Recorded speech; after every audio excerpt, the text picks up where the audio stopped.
हृदयी स्पंदन ठेवून नाती नूतन नित्य गुंफते ती.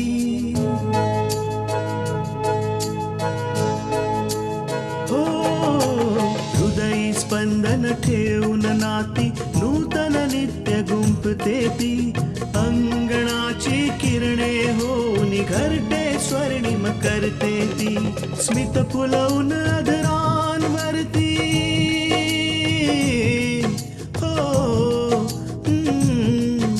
स्मित फुलवून अधरांवरती वेदनेत सुख देते ती.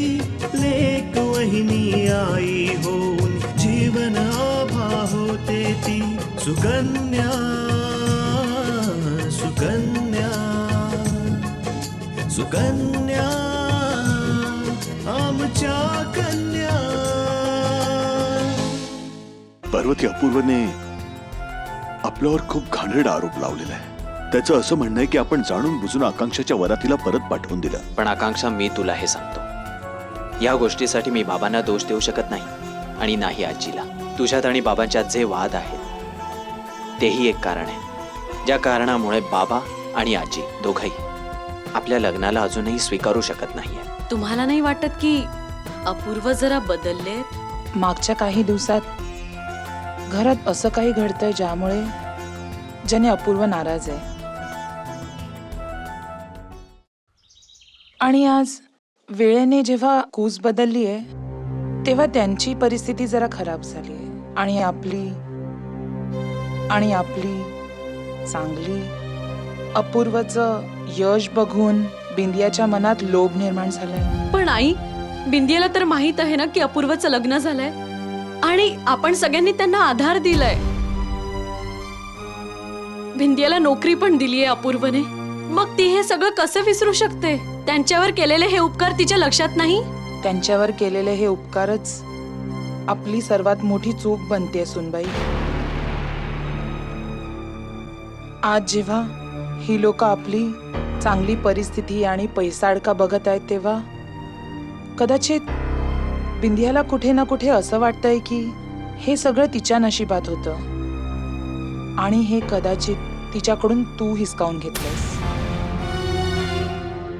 आणि म्हणूनच मला हे वाटत नव्हतं की बिंदियाने इथे राहावं, नोकरी करावी. आणि मी किती वेळा तुला समजावलं पण तू तर समजलीच नाहीस. तुला आठवतं जेव्हा मी उमाशी बोलले होते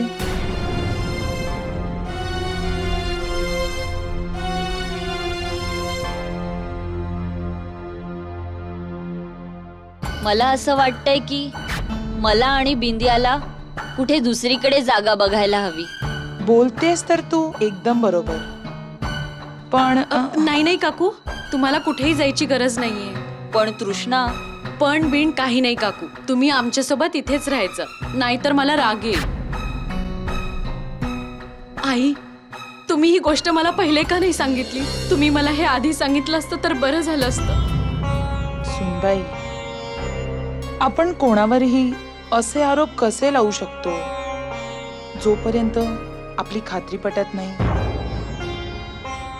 जर मी तुला असं म्हणाले आणि तसं नसतं तर तुला माहिती आहे ना अपूर्व कसा आहे, तो मग माझ्या बरोबर कसा वागला असता.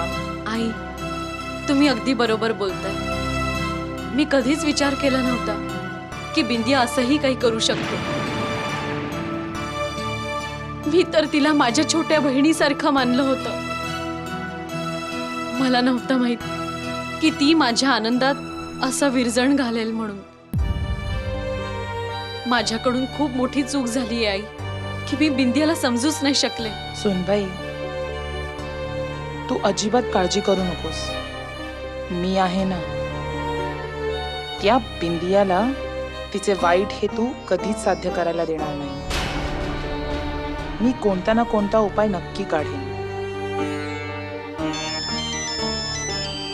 आईचा फोन आहे. हॅलो, हाय, कशी आहेस तू? आम्ही सगळे ठीक आहोत बेटा.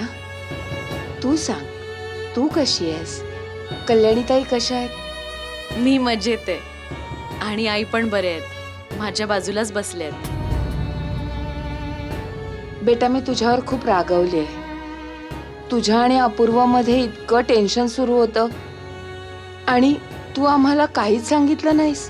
आईला कसं कळलं की अपूर्व नाराज आहेत म्हणून? आकांक्षाने तर नाही सांगितलं ना? आई, तुला कसं कळलं की अपूर्व नाराज आहेत? बेटा अपूर्वाचा फोन आला होता. काय म्हणतेस आई? अपूर्वाचा फोन आला होता?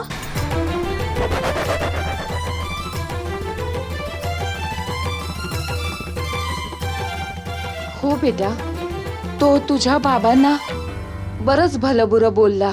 आई, ते काय आहे ना की अपूर्वला कामाचं टेन्शन आहे म्हणूनच. मला सगळं माहित आहे बेटा.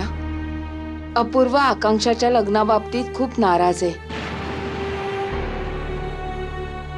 त्याने हेही सांगितलं आकांक्षाने शकुंतला ताईंची मदत केली म्हणून अपूर्व तिच्यावर नाराज आहे. म्हणूनच त्याने तुला लग्नाला येण्यापासून रोखलं आणि स्वतःही नाही आला. बेटा तू आम्हाला हे सांगायला हवं होतंस. आई, घरात आनंदाचा क्षण होता. सगळे आनंदी होते म्हणूनच मी तुला ही गोष्ट नाही सांगितली. जर मी तुला हे सगळं सांगितलं असतं तर तू उगाचच टेन्शन घेतलं असतंस.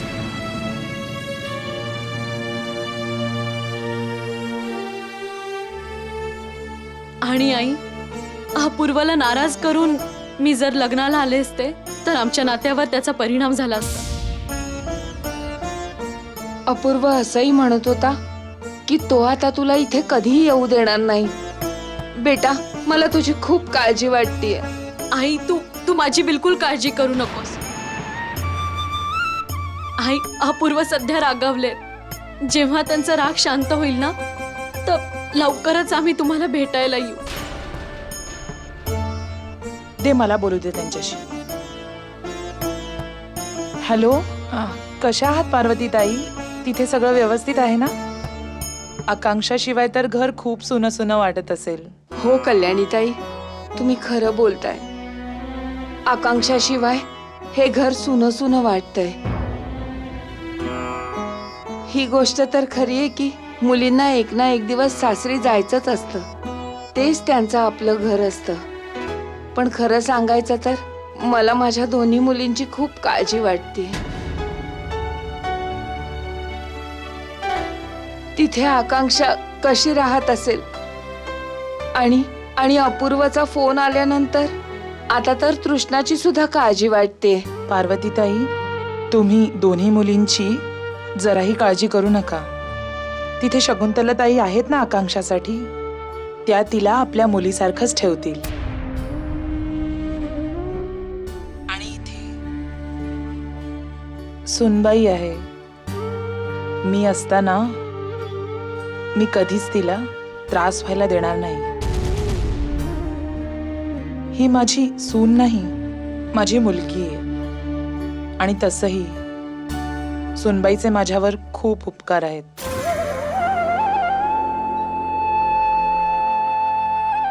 सुनबाईने माझ्यासाठी जे केलंय त्याची परतफेड करायची आता वेळ आलेली आहे. कल्याणीताई, एकीकडे तर तुम्ही म्हणताय की तृष्णा तुमची मुलगी आहे आणि दुसरीकडे तुम्ही उपकाराची भाषा करता. तुमच्याशी बोलून मन खूप हलकं झालं. तृष्णाची जी काळजी होती ती आता नाहीशी झाली.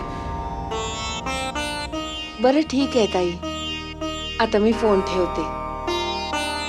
ठीक.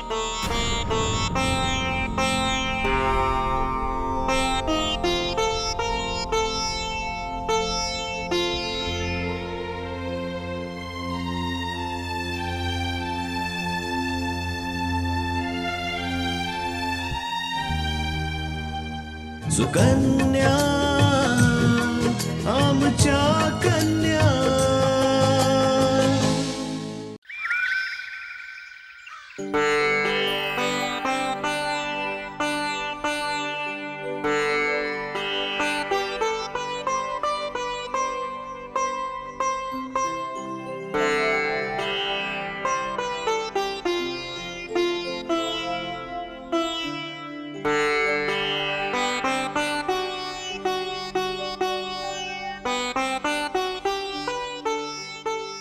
लवकर प्रसाद खाऊन घ्या आणि मग सुनेची ओळख करून घ्या.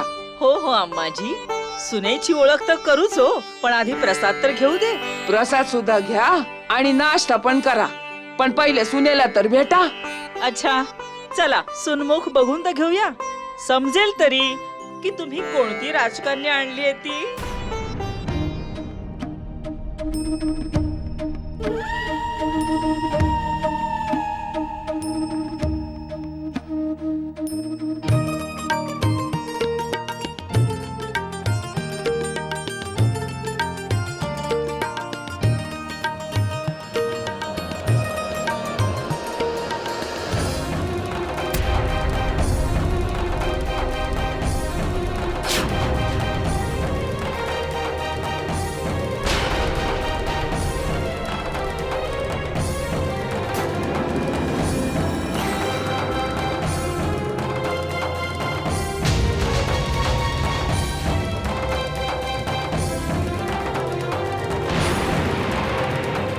काय ग आशा, म्हणजे लईच आशंब्यात पडलीस ना? अचंबा तर वाटणारच ना अम्माजी.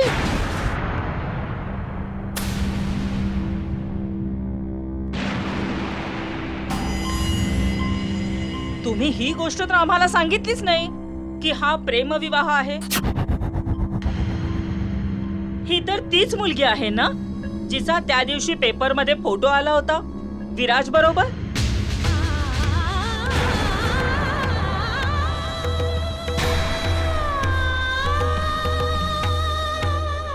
नाही नाही, असं काय बी झालेलं नाही.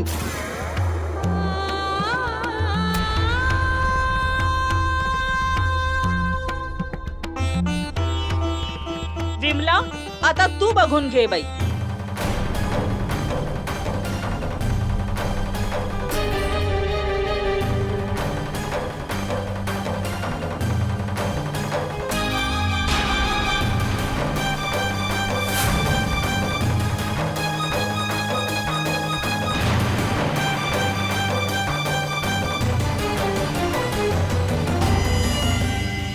अगं आशा, ही तर तीच मुलगी आहे जिला एका गुंडाने रस्त्यावरून उचललं होतं आणि पूर्ण एक दिवस स्वतःकडे ठेवलं होतं.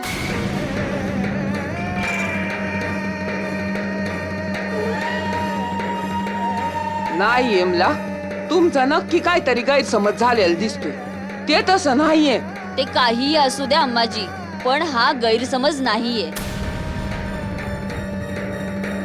पण तुम्ही घराची लाज राखण्यासाठी काळीमा फासायचाच ठरवलाय तर वेगळी गोष्ट आहे.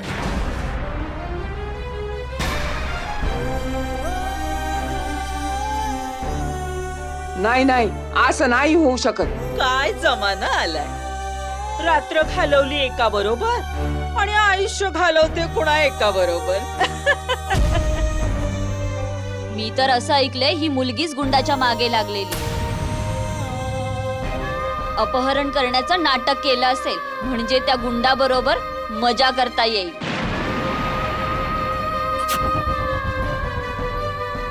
मी तर अशा मुलीला सून तर काय मोलकरीण म्हणून पण नाही ठेवणार. वा अम्माजी, पुराण तर तुम्हाला चांगलंच माहितीये. मग तुम्ही हे कसं विसरलात हो की रावणाकडून जेव्हा सीतेला परत आणलं गेलं तेव्हा तिलाही अग्निपरीक्षा द्यावी लागली होती.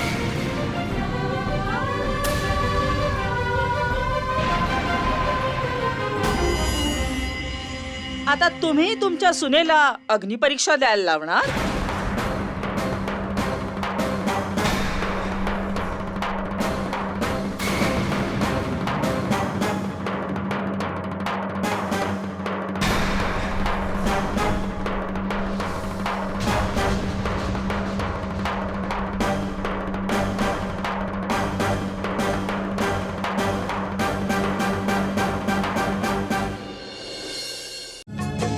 सुकन्या आमच्या कन्या.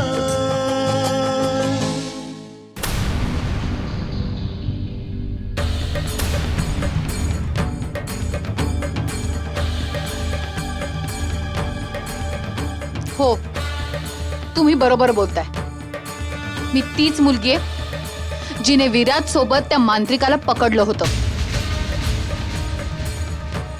हो, मी तीच मुलगी आहे जिला त्या गुंडाने किडनॅप केलं होतं.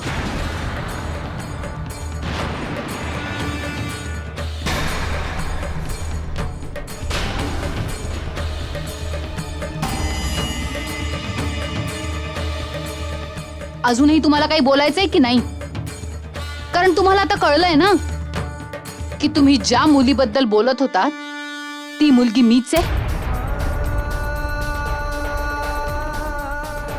आकांक्षा, शांत हो. नाही आई, मी गप्प नाही बसणार. खूप वेळापासून मी ह्यांची बडबड ऐकते, पण आता यांना माझं बोलणं ऐकावं लागेल.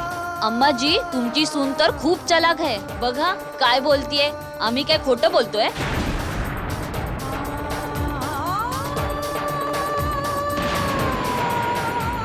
हो, एकदा नाही 1000 वेळा म्हणेन की तुम्ही वायफळ बडबड करताय.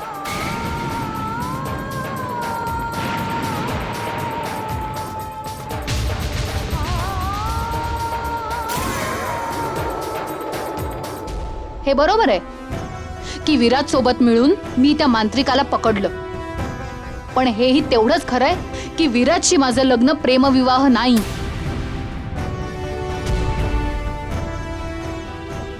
आणि दुसरी गोष्ट, हेही खरंय की त्या गुंडाने मला किडनॅप केलं होतं, पण तुम्ही लोकांनी हे जाणून घ्यायचा प्रयत्न नाही केला की नेमकं ह्या मागे घडलं काय होतं. मी सांगते तुम्हाला की त्या दिवशी काय झालं होतं. त्या गुंडाला बाबांचा बदला घ्यायचा होता आणि त्यावेळी माझ्यामध्ये आणि बाबांमध्ये जमिनीवरून वाद होते. बस ह्या गोष्टीचा फायदा उचलून त्या गुंडाने मला किडनॅप केलं, म्हणजे त्याचा दोष बाबांवर देऊन तो त्यांना बदनाम करू शकेल.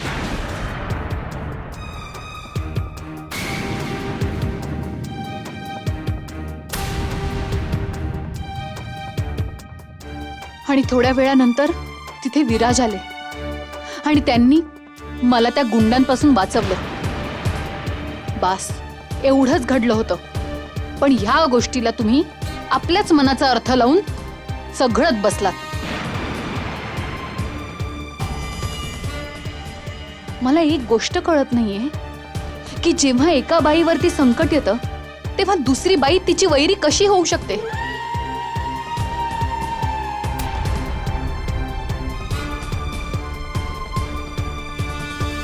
सुकन्या, आमच्या कन्या.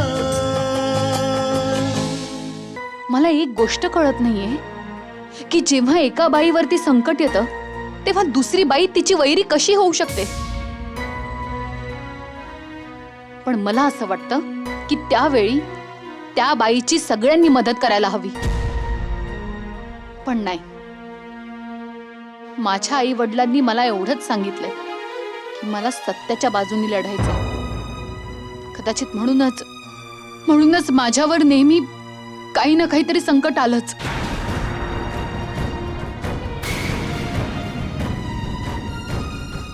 मला एक गोष्ट सांगा, तुम्ही तुमच्या मुलीबरोबर असं कधी झालं असतं तर तुम्ही सगळ्यांनी तिला असेच टोमणे मारले असते.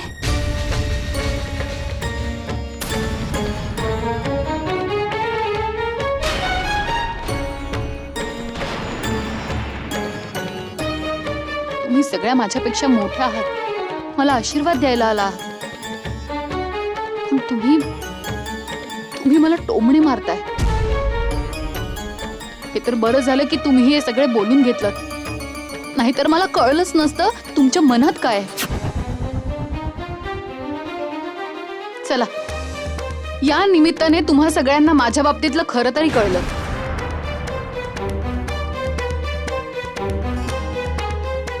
आणि तसंही माझ्या बाबतीत तुमच्या मनात असे विचार होते तर तुम्ही मला आशीर्वाद देऊनही काय झालं असतं, कारण त्या आशीर्वादाचा काही फायदाच झाला नसता.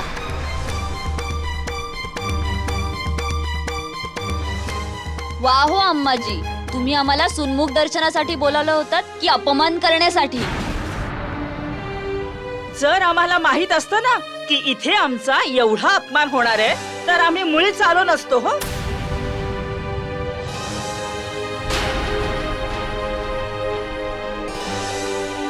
आता तर नव्याचे 9 दिवस आहेत. थोड्याच दिवसात कळेल हो काय रंग दाखवते ती. चला चला निघूया. खूप झालं मुखदर्शन. चला निघूयात. अरे नाश्ता तरी करून जा ना. बस झाला तुमचा चहा नाश्ता. झाला तेवढा अपमान पुरे. नकोय आम्हाला तुमचा चहा नाश्ता. आम्ही चाललोय इथून. चला ग बायांनो चला. चला ग, अगं, चला, ऐक चला, ना निघूयात, मी. चला. अगं, बायानो, अरे ऐकन जरा. हे काय केलंस तू? घरी आलेल्या पाहुण्यांचे असं वागतात होय?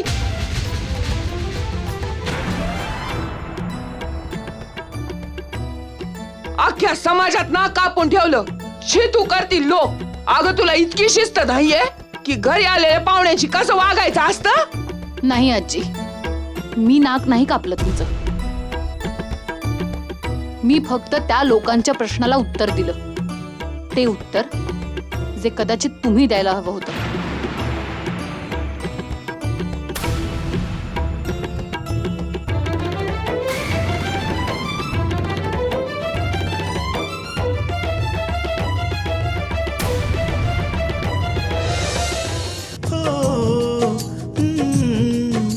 स्मित फुलवून आदरांवरती वेदनेत सुख देते ती लेक वहिनी आई होऊन जीवन आभा होते ती सुकन्या